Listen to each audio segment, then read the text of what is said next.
Yo, what's up, YouTube? Welcome to the Coffee Pod. My name is Chisha Zed. Drink the coffee, it'll make you feel better. Can't make this shit up. Man has been married for 15 years. He has been sterile his whole life, but has 3 kids. How? How? No more wasting time. Let's get it. All right, the doctor walks in and tells me I'm in good health, but I'm sterile. I'm like, what are you talking about I'm sterile? I got 3 kids. I don't make no damn sense to me. I don't understand I'm sterile. I don't know. It blows my mind. You know, I got 3 kids. One's 15, one's 12, one's 7. So I'm like, I don't understand that. So anyway, I go home and I just start thinking, it's gotta be my kids. But I started thinking about the fact that every time we watch like those Ancestry.com commercials, they come on and my wife kind of always turns the channel. I'm like, why you always turn it? I notice you always turn the channel. She's like, those are stupid. They don't even work. And I'm like, anyway. Red flag. I started really thinking, I'm like, if I'm sterile, and the doctor said I've always been sterile. It's not like something that, you know, it's always been genetically since I was born. I started thinking, I'm like, man, I'm going to have to go ahead and get these kids tested. You know, I really didn't want to. I wanted to believe that my wife wouldn't do this to me, but I have to get my kids tested. Right. So I secretly get a little sample of all of them. I go to the damn, what is it, the Ancestry.com place or whatever. And anyway, get them tested. Then I think about this.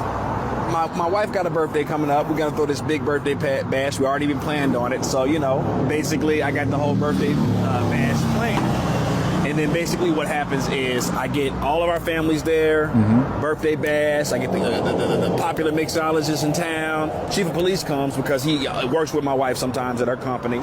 So chief of police, this whole big thing, you know, because I want to make a big splash. It's her birthday, you see?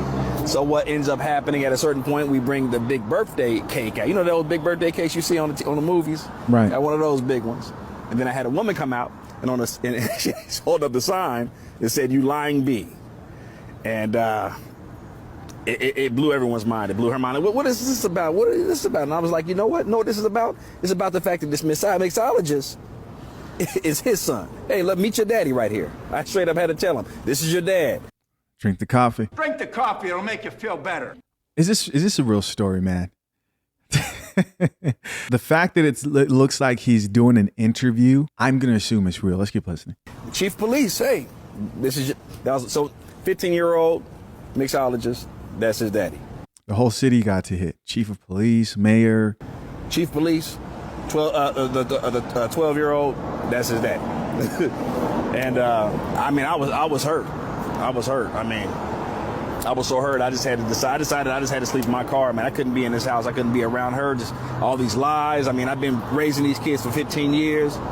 There's no way they're mine. They're not. I'm sterile. Like, so basically, I just, you know, I'm in my car, sleeping in my car, going to work, doing the normal thing I do, and I just was, you know, running into different issues and felt the need that I needed to go. I really needed to go back to church. You know, I just really wanted to do that, and was getting some good, like the preacher and a lot of different people were giving me some good advice and some good guidance, kind of helping me to understand that. Yeah, this is the type of advice they'll give you at these feminist churches today, because a lot of these places now cater to the female agenda. Right? He went to church and they told him, it's your fault. You know what do you think we're going to tell you? It's your fault that none of those kids are yours. Let's listen to this shit. If this man stayed, bro, I'm walking off the camera. You know, it's not the kids' fault. You know, you've been there for the kids, you know what I mean? And, you know, then I start finding out there's some problems. Kids are having problems in school because their dad's not there. They're used to having their dad for 15 years. I haven't been there. I cannot believe what I'm hearing, man. Let's keep listening. You know, so I start going back, you know, being there for my kids and everything like that or whatever. But I have to let her know. I'm like, I don't know if we can work this out. I don't know. I mean, possibly, but I'm here for my kids and mother. Possibly. Possibly. Try to be here for my kids because I feel like it's the right thing to do. It's what God wants me to do, you know, and I think it's the best thing to do. So that's what I decided to do. Later on, and find out, because I have a 7-year-old. We didn't know who his dad was. So basically, after a certain amount of time with the Ancestry.com, like other people will get tested and everything like that or whatever. And then I got an alert from the email alert. And I'm like, really? So we kind of find out that it's just NBA Hall of Famers. I'm like, I was tripping. I'm like, this can't be the case. Yo, man, this shit is fake. There's no way. I go and ask her, I'm like, who's his dad? She's like, yes, that's his. I'm like, Zion Williamson. God damn it! You can't make this shit up! because my son,